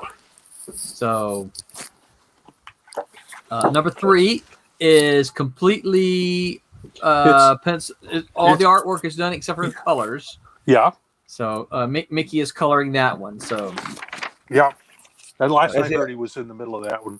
yeah, I do have to say that is nice that you guys already have the book ready to go, because Roland knows I back a lot of Kickstarters, and I might get, and this isn't saying anything bad about anybody, but I might get 2 of Silverline's Kickstarters before I even get my survey from one of the others. yeah. You know. Yeah. There has been a couple that I just got a survey for, and I forgot I even did a backed it, you know. But that's frustrating, right? Though, Steve, for Yeah. you as a backer, yeah, But this is the only way to really do it right. yeah, Is to have the book completely ready. Yeah. And as soon as everything's ready and everybody's made their Kickstarter and put their money in, you go print. yep. And That's it. the book is in I think what was it, 2 weeks after the Kickstarter was over, packages started going out? Not Or was it a little- quite. on the it was first one? yeah. It It was no. several weeks later. I know Yeah, I got my what- package. Yeah. So we have 2 weeks that we wait on the money from Oh, Kickstarter. okay. Yeah. So there's 14 days. And that's when I send out the surveys and try to get the thank you page ready. But I try to have all of the pages ready so that when we get the money, literally money, boom, files are at Kickstarter, the order is files are at Kablam, order is placed, and they already know it's coming. So because they have already got it in the queue. They've already got it in the queue. And then so, in the meantime, I am here you're sending me stuff going, these 4 people wanted these sketches to be done. Right. So I put those sketches together, and I got to get those done and off to you before those books come in, because you're going to package all that together for each one of those peeps. And send them off their stuff. I didn't mean to say peeps, especially since Easter's coming, but it works. But Okay. and I never. It's like being at a convention. I never know what kind of requests I'm going to get for the convention sketches. I got somebody wanted Scimitar this time. Gosh, I know how to draw her. Right? Yeah. Yeah, that was great. But I got Sergeant Rock, and yeah, I've never done a war comic in my life, but I did a little research to figure out what kind of stuff he had on him, and drew him as well. But and I know exactly who requested that one. Oh, I'm sure you did. But I mean, you're right, Rob. I think it really is the only way to run a Kickstarter, and I think these people who do them different ways are really doing the backers a disservice. And themselves, because it's not going to do their reputation any good. I'll tell you, I might not back you the second time. Exactly. Right. I mean, why wouldn't you do it right? Try to do it right the first time. Yeah. Or if you ran into a problem, you better explain it to everybody. Right. What happened? Yes. Yeah. But the better way to have it is just to get it all ready, right down to the line, and then hit print when it's ready to go. We had a problem with one of ours, and when I say one of ours, we had a problem with 6 of the rewards, and the reason is all the other rewards could go out except for those 6, but that's because it happened right at the beginning of COVID, and the artwork. Steve was one of them. Yeah, the artwork was coming from Argentina. And it literally never made it. It came. We ended up. I tried to track it, and I called the post office, and they're like, "Hey, if you pay $20, you can do that." I'm like, "I'll do it. I'll pay it." And so then I tried to do it, and they said, "Oh no, this is an international package. You can't do it." I'm like, "You just told me I could do it, right?" It literally came to. I live in Winter Springs. It came to Winter Springs twice, but they wouldn't deliver it, right? And so it went back to Argentina. He got it, was taking a trip to see his son who lives in California. He brought the pages with him, mailed them from California, and I had them in like 2 days. And so we had like six rewards that we couldn't fulfill, but I kept you posted, right, Steve? I kept saying. I'm going to have to say Roland did, because I actually forgot about it. And it's nothing. You could have ripped him off if you'd known. But but no, and Roland made sure he handed it to me in person, because I had waited for so long. Yeah, that's why it's nice that I could scan in my artwork and send it to him for the book itself, right? Rather than a reward. But I can scan in the pages, and I've still got I've scanned all these pages in, and they're still in my studio. But he's got them, and they're coloring them and lettering them. Yeah. So I love the 21st century. Yes, me too. For this, it makes it I don't have to trudge down to Federal Express with a big package of pages and send them to the publisher. I just hit send. And if they get lost, hope that your photocopies are good enough. Oh yeah, that's right. That's the thing. For now, FedEx and as Kinko's are in the same building, right? So you can make your copies and then send them off by FedEx. But I always make copies of everything, full size. Now Boris actually has a real question. And I'm going to interpret it a certain way. Boris wants to know how much will it cost on Kickstarter to get drawn into the comic. So I'm saying he's probably asking, do you have a tier where you get drawn in? Well, We because the comics are done already, Right. that would be really tough to do. Yeah. We'd have to leave a panel empty or something. And, Right. and again, But it we would but did do could that. it be anything. for a future? Could it be for a future book?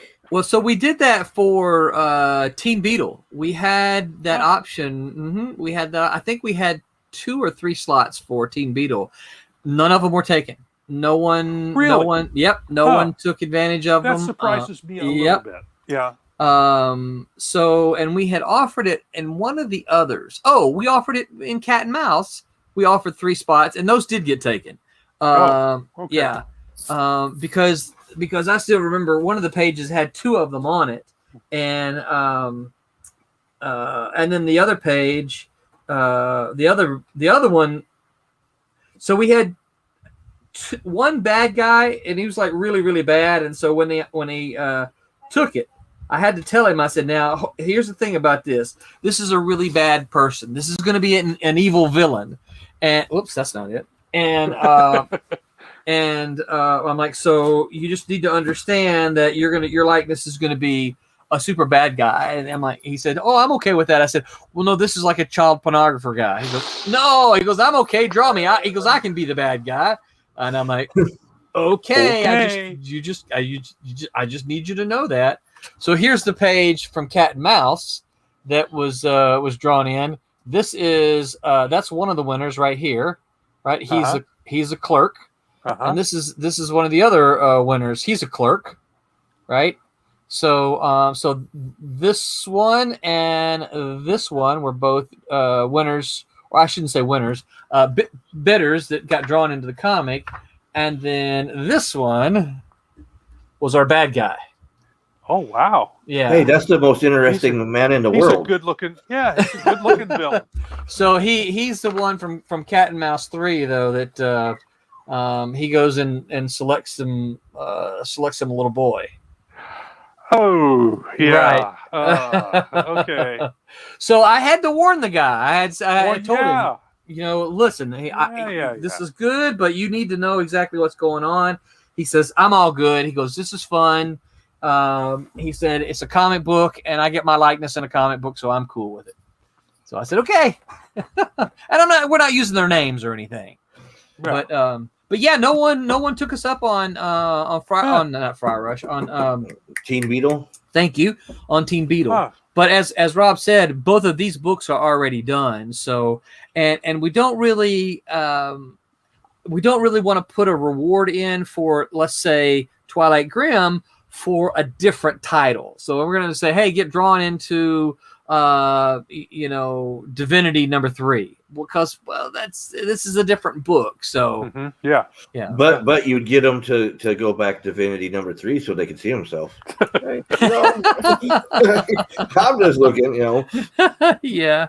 So that's so an idea, but it's not. It doesn't fit very well with what we're doing. Right. So the answer to that question is, you're just going to have to monitor and back all of the Silverline Kickstarters, and then you'll see the next time we do one, and you can get drawn into a comic.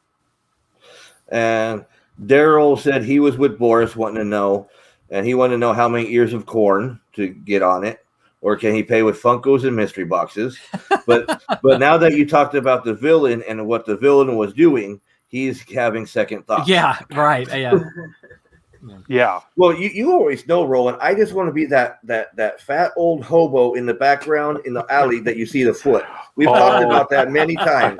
I can say that's my foot. There's room for some victims in Twilight Grim 4. There you go. I just want somebody somewhere, because we know actors and build film and do films and all that. It's like, I just want to be the foot in the background. I can say, look at, I'm on. That's foot. Me. That's my foot right there. Yeah. Actually, it's not a bad idea. Rob, I'll drop you a line to have you peek through #4. Because I know you've already. Yeah, I'm at page 7 right now. Okay. I don't know if there are any scenes where I could slip in. So I don't think there are. Yeah. Any scenes, because the battle that takes place in the mayor's mansion. Right, and the mayor's already established. Yeah. I'd have to look. There might be somebody on the staff or something, but I can't say for sure. Right. I don't think there's a spot to put a bystander in. So Well, Daryl says bite me because he didn't like what I said. I want a meal, not a snack. Oh, that's great. And Boris says, will do. Boris has Finster Miner's credit card number. How much do you need? And Daryl Daryl has says experience. Yeah. he could. Yeah, he actually was a mayor of Perry, Florida. Really? Yeah, That's kind of That is- See, cool. we know people. school You do know teacher, people. insurance agent, toy. Well, Daryl is a man of many talents. then Daryl needs to go back Twilight Grim and Fire Rush, right? Oh yeah. Yeah. Well, and we can talk to him more about that at Olo because he's going to be a vendor there. Well, that's the last day to Olo is the last day to pledge. Well, see. Oh, and really? It Okay. is, yeah. Oh, that's Yes. right. Yeah. See how much money he's Yeah, going to yeah. make at the show. Yeah. Yeah. One last Well- push at the show. Last time I looked, we were $500 away from meeting our first goal. Yeah. Before I logged on here, we were I want to say at 1,999. Yeah. So we were Something like that. I just checked earlier today. Yeah. It was about $2,000, and we're asking Yep. for $2,500. You So gotta we're put the we're Kickstarter $500 away. Yep, we're inching there. We're getting close. And we have what? We got 11 days left. I think so, it is. yeah. Yeah, 11 Yeah. days. Juju, hold on. Daryl says, what part of Orlando is Olo? Booking a hotel. You don't want to book a hotel in the same part that Olo is. DM Trish tomorrow and she'll give you a couple areas. Yeah. We'll just say that much. Yeah. Hey, it's a great venue. Don't get me Yeah. wrong. Yep. It's just at nighttime, it's not the greatest Well, area. yeah. That's a lot of conventions are like that. They're in Yeah. It's easier to get space in a hotel like that Yes. than Well, the biggest problem we had was with COVID, and all the hotels since they had no business last year, tripled their prices this year because they're trying to make up for what they lost out last year. Which that doesn't make any sense to me. You'd think that they would Then be why lowering did we their have prices. Why did we have a stimulus program for businesses to get money? Oh yeah, well I don't know, but we found out the hard way. We found out the hard way, and Yeah. but you know what? We're actually happy with the venue we got. I kind of hit myself that it wasn't one of our first choices for a venue, but I think some of that may be the fact that now that things are beginning to open back up, they are prices are about supply and demand. Yeah. So they've only got so much supply, and now there's a lot more demand. Yeah. And in some cases, they are short-staffed because they laid all these people off. Right. And now they're having trouble hiring a lot of them back because even those folks have either gotten jobs elsewhere or they've moved or, something's happened and they're not available anymore. Yeah. So I think that's what's happening here is that they're having to offer more money to get people to come back to work. So, and all pay the people they've got more. Yeah, and as we talked earlier, a lot of these bigger spring shows have moved, to the fall, Right.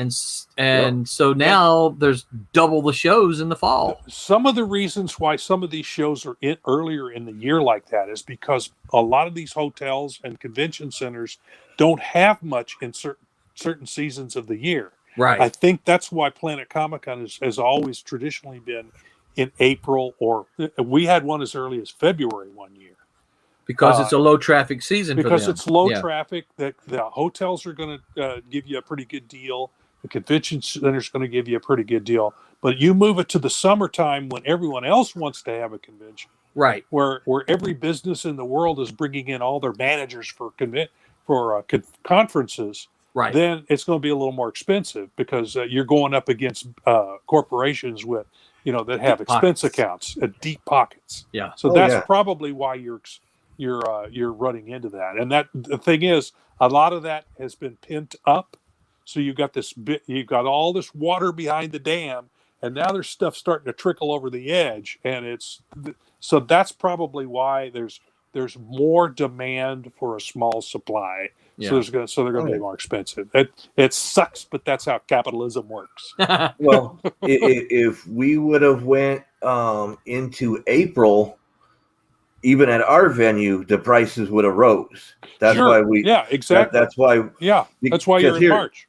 yeah, that's why Yeah. we're in March. We're at the end of March, but in April the prices would have rose because we get into basically Florida summertime. You're right. Into April. Yeah. But that Yeah.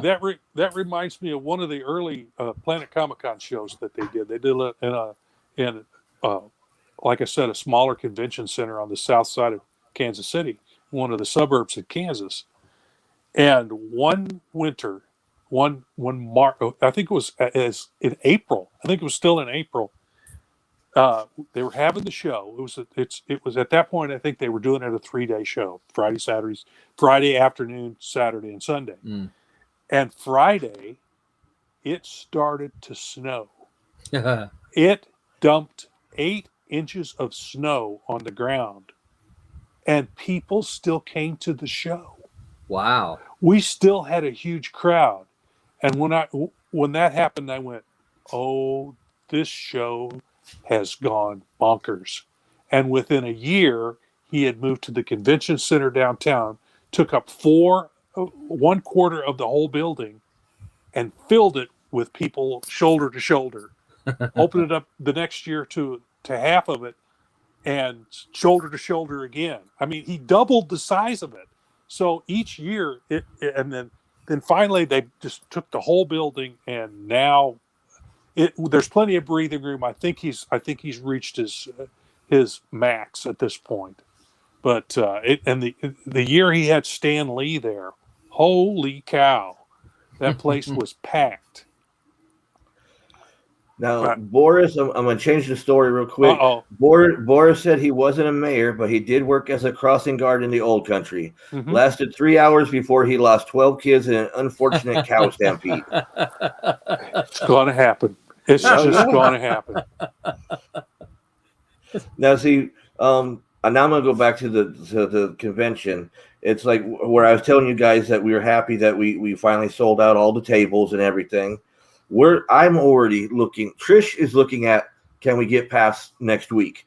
I'm already looking at next year. Next year, yeah. Sure you are. Yeah. As a promoter of a convention, that's what you at this point, that's what you should be doing. Yeah. You should be looking at guests and you need accommodations and all that for next because year. you need to have your flyers ready for next year. Oh yeah. When At all the end of them this come in the show, door. you should be, come and join us next year at this place. That's right.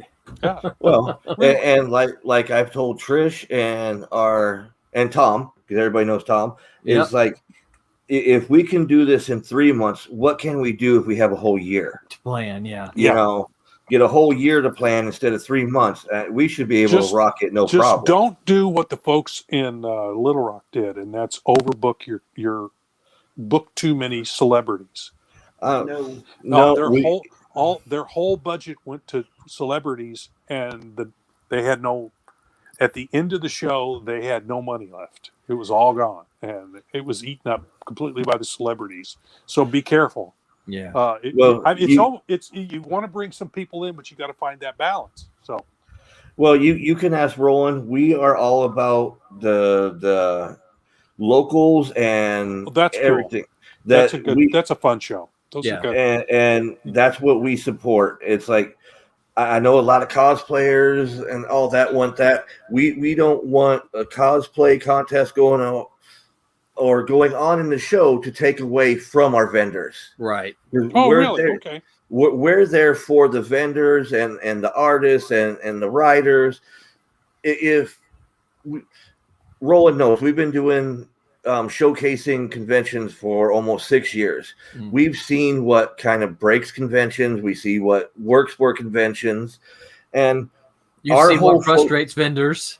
We see what frustrates vendors. Yeah, It- cosplayers running around and standing in front of their tables. Yeah, I don't That's mind one of- cosplayers at all. I do not. But when they I park- like them, but they Yes. need to have a space set Yes. aside for them to do their thing. not standing in front of my table while I'm Yes. trying to sell books. Yeah. That's not their photo gallery area. No, Well, see, No. and I know So I know this is gonna piss some people off, but I look at it as like with the cosplay contest.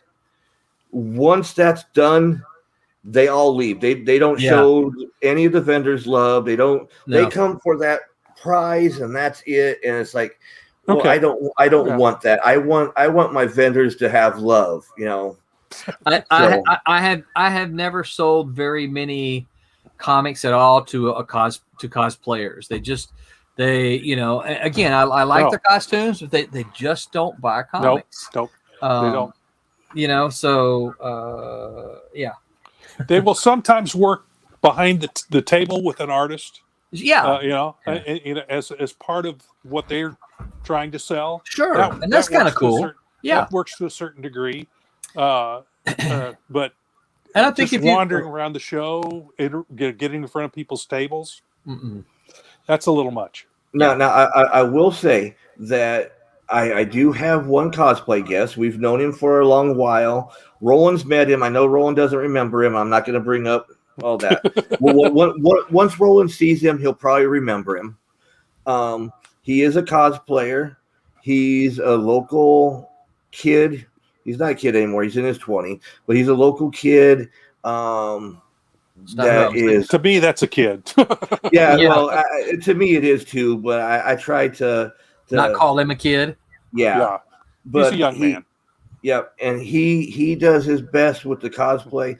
He's even taking it upon himself. He's having a little cosplay contest at Olo, but it's a walking cosplay contest. And he's going to take pictures throughout the day and pick a winner, and he's going to give them a prize out of his pocket. Oh, But That's there's nice. not yeah. there's not going to be any meetings or groups. He knows that we have to keep everybody moving and everything. yeah. So Yeah, that sounds, Yeah. sounds like a fun Yeah. show. yeah, but he asked if he could do it, and we talked, and we kind of this Has to is be what some you ground can- rules. Mhm. Yep, here's ground rules here. Tom even came to us. Hey, do you know he's advertising this? Me and him sat and talked one night. Me and Dylan sat and talked. Okay, you can have it. I don't want a cosplay contest, but how you're describing it to me and everything, I'm perfectly fine with it. Yeah. So I like cosplayers. Yeah. I don't like cosplay contests because, like I said, it pulls away from a convention. Depending on how you do it, a lot of times the cosplay stuff is after the vendors Right. have left for the day. It's after the show is done, Yeah. and they do it in the ballroom. Well, where you have your big con meetings at. Right. Where you have your panels. That's the word I'm looking for.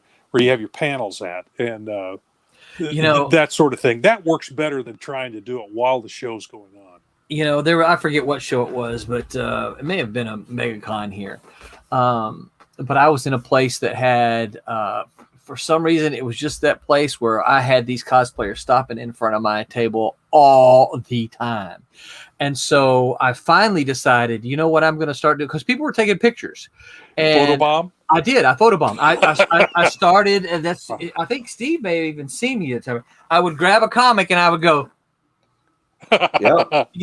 I would stand behind them, and of course the people taking photos would look at me like some when they would see me, they look at me like, "What are you doing?" I'm like, "You know what? I'm going to stand here. If you don't want to take the picture of me, then you take this cosplayer and you go over there and you take the picture."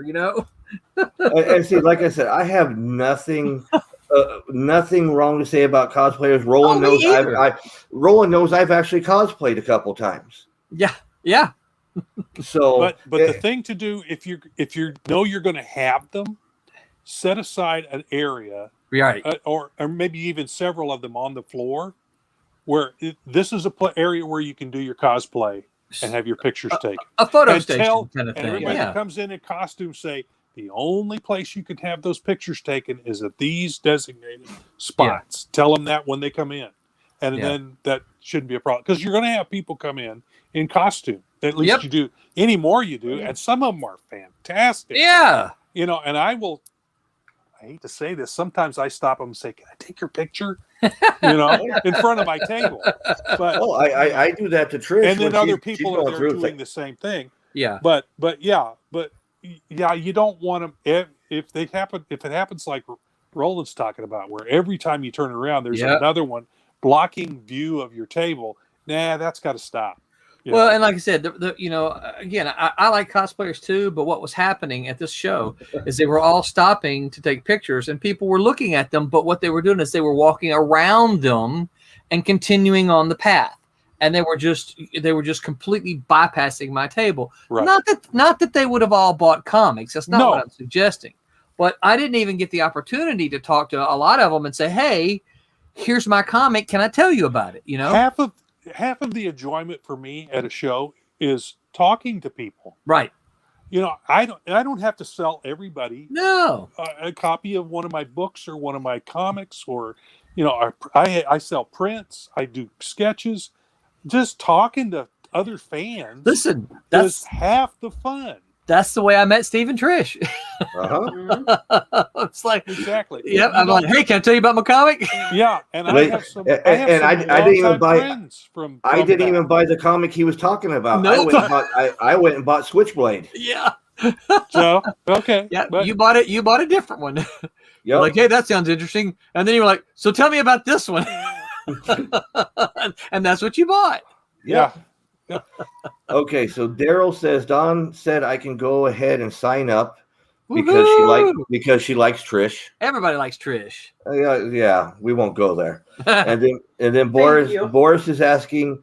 Boris can't stand in front of tables and eat onion and cabbage sandwiches? Question mark. Sure, if you want to die. Your table. Your table. But look, Roland. Boris got Mr. Roland's back. Anyone blocks his booth, Boris will photobomb them by stripping down to Speedo and his hat. Oh, they'll leave immediately. Thank you. That'll work. See? Thank you, Boris. I might leave too. But he got your back. He likes you, Roland. There you go. Thank you, Boris. I appreciate it. Right there, man.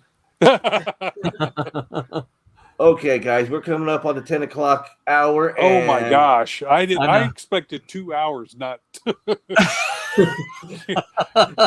flew by, didn't it? Oh man. Well, that's because Roland probably doesn't tell you guys this is we talk. We're not your normal interview show. Wherever it goes,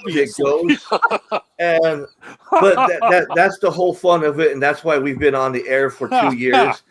Even though, that reminds me, Roland, drinking with gas. I haven't been gassed for a while. I realized that I said that, and I'm like, I just, and I felt bad, and I'm like, maybe Steve didn't notice. Oh no! Because here's the thing. I've been meaning to ask you about it, but I'm like, I'm not going to ask you about it when we're live. I'm going to ask you about it, some other time. The changes and all that kind of stuff. But I'm like, oh, all right, well then crap. And then I said it, and I'm like, well, dadgummit, he's going to box my ears the next time I see him. And Silverline has had a monthly spot on drinking with O.C.D. for how long? 6 months now. Almost going like to almost a year. Has it been a year already? It's coming up. I'm going to say April, May, June. So in May will be around a year. So we started it in last May. I think around May. You might not have been completely. You were on there, but it wasn't Silverline Spotlight yet. Okay. All right. But you were still on the show. So okay. But you got to remember because COVID hit, Yeah. and I got tired of looking at other people's poor attempts to copy me. So so it's like I gotta bring the show back, and Yeah. so let's see. Hold on. Boris says Boris will give table safety blindfolds. They do not lose their Okay. sight. All right. That'll help. and Bobby is calling Roland a big dummy. And Roland is son-in-law. Yeah, that's my father-in-law. I like. What's up, Screw Loose? I like Bobby already. So yeah. okay, so Rob, in the last time before we get ready to go, we always talk about where people can see you, where you might be coming up next, where they can meet you, or how they can learn more about you. Facebook. Well, the thing is that if you're looking for stuff about what I'm doing most of the time, Airship 27 Productions has its own Facebook page. Airship27hangar.com is where our catalog is. There's usually some announcements on our opening page for that tell you where Ron and I are going to be that year. Right now, I need to update that because now we know that the convention, which conventions we're going to. But you can also go to my webpage, robmdavis.com, and that has my opening, gives my bio and my history, and it's got links that'll take you to a gallery of some of my artwork, and it also links to Airship 27 and some other places. I haven't updated that in a while. I keep saying I need to do something about that, but I'm doing video podcasts all the time. COVID. And on top of everything I normally do, which usually keeps me pretty busy. The couple of hours here I would have spent working on some of my other projects right now, but this was a lot of fun. Yeah. Thank you for wasting them with me. I mean, that's, yeah. Well, we also got to tell folks about what we're doing. Otherwise, we're just working in a vacuum here. Yeah. Being able to talk to people and say, hey, look, this is what I'm doing. I'm having a lot of fun doing it. Maybe you'll have fun reading it. Right. I hope you'll have fun reading it. And here's where you can get it. So, there's a Silverline. Silverline has connections to everybody that works with them. So you can go to the Silverline Facebook page and its homepage. Is it silverline.com, Roland? Yeah, Okay. silverlinecomics.com. Okay. Got to have the comics in there. Yeah. Silverlinecomics.com. Yeah. Go there, and you'll link to me. You'll link to all kinds of people. Right now, am I up there for the whole month? You're up there for the whole week. The week. Yeah. Okay. All right. in my house, you're the Silverline spotlight for the whole month. So there you go. I knew that we was love, coming. we love you a little more. But what Roland put together for that was just great because there's an animated header and there's all this cool stuff. I'm going, wow, I did all that. Well, see, I'm going to say, Roland, I was reading the Silverline questions to you where you had to answer, but I would never ask you, what do you want to be remembered for when you die? An overpass or a parking lot. Yeah. You know what my answer to that was? Ew, no. Spread my ashes in a nice sunny green place. Oh yeah, I read it. I'm like, a parking lot or a bridge. I'm like, Roland, how do you ask that question? I spent too many years homeless underneath the overpass.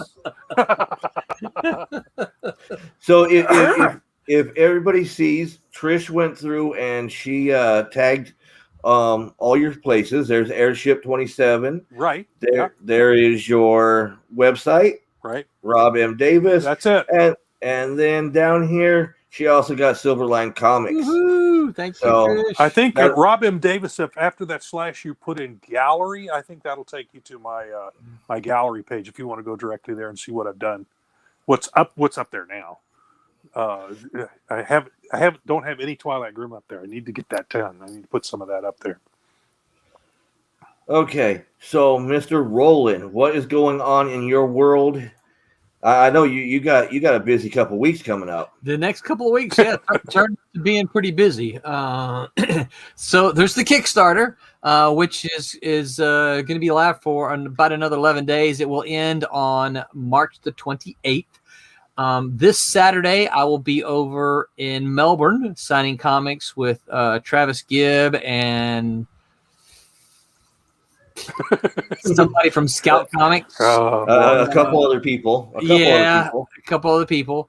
I've never been over there before, so I'm excited. It's at Kingdom of Comics. Is that Kingdom of Comics? Thank you for Steve. You always got my back. I appreciate that. Yep. So I'll be at Kingdom of Comics. Melbourne is kind of a big place. You know, they could wander into Melbourne Park and say, "Where's Roland? Where's Roland?" Yeah. So I'm excited about it because I've never been over there. So that's this Saturday. Next Wednesday, I will be at the Coliseum of Comics, and I'm going to call it the wrong thing because it was the Fashion Square Mall, but they have just moved to this Fashion Square Mall. That was Colonial. Colonial. Okay, so I don't know if that's what they call it. That's what we're calling it since they're on Colonial now. I think you might be right. I think it might be Fashion Square East Colonial. I mean, not Fashion Square. Coliseum of Comics East Colonial, maybe, I think is their name. But it's a new location. Those guys are great there at Coliseum of Comics. So I'm excited to be going there. John Crowther, the writer for Teen Beetle, and I will be at Coliseum of Comics East Colonial next Wednesday from 5 until 7. And then next weekend, I will be at Olo, which I am very excited about. So I will be there. The best show in Orlando so far this year. That's right. I'll be there with Brent Larson. Yes, he'll be there with Brent Larson. Yep, and we're also going to have we'll have a couple helpers with us too. So, but yeah, me and Brent Larson. Brent Larson is the writer of Kalis. So, yep, that's where you can find me. You got anything after that? I do. I'm going to be at Brick City. I'm not sure the date. That's what, April? April. Is it 12th or 18th? Give me a second. It's probably the 20th because I said 12th or 18th. 19th is Friday, I think. It's 18th or 19th. I don't remember what day that is. I'm getting there. Trish is getting there. Thank you, Trish. That's my job. 17th. 17th. Wow. I was close. Early in the week. April 17th, I will be at Brick City. And I'm trying to line up some other things this year, but I don't have anything lined up until from after Brick City. I don't have anything lined up. That's not true. I've got Tom beat you, by the way. Did he? Yeah. Damn. Boney's got a show in June I'm doing. June 6th, I think. And then Daytona Beach Comic Con. Which is going to be in the land. Yeah. Okay. So Boris says he will be at the Ocala Barnes and Nobles this Friday signing books. He didn't write anything. He just writes his name in random books. Okay. And Daytona will be September 18th and 19th. Okay. Sorry, Tom. I know the dates. I just well, that's why we got Tom. Tom lurks in the background. Yeah, I know. He just for he is ready, sitting there waiting for the dates. Boom. I try to beat him, but it doesn't happen very often. He's already got them typed in. He's just waiting to hit a turn. Just waiting. Yeah. Well, I am gonna have to go. Okay, yeah, we're gonna. I just gotta say my thing for next week, and then we'll hit the outro. If you gotta leave before then, have a good one. Thank you for coming on. Yeah, and we will talk to you again. I hope.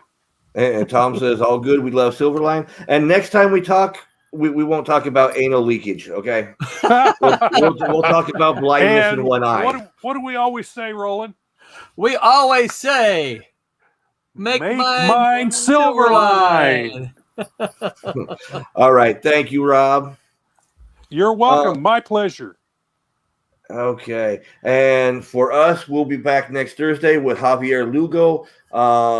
Very talented artist. I'm going to probably see him on Silverline one day.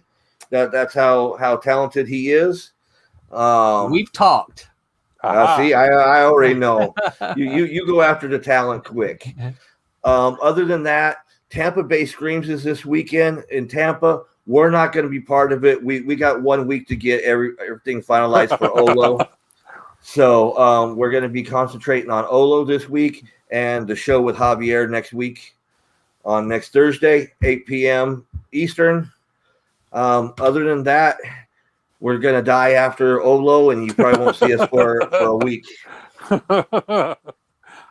So on that note, guys, I wish everybody good luck. Peace out until next week.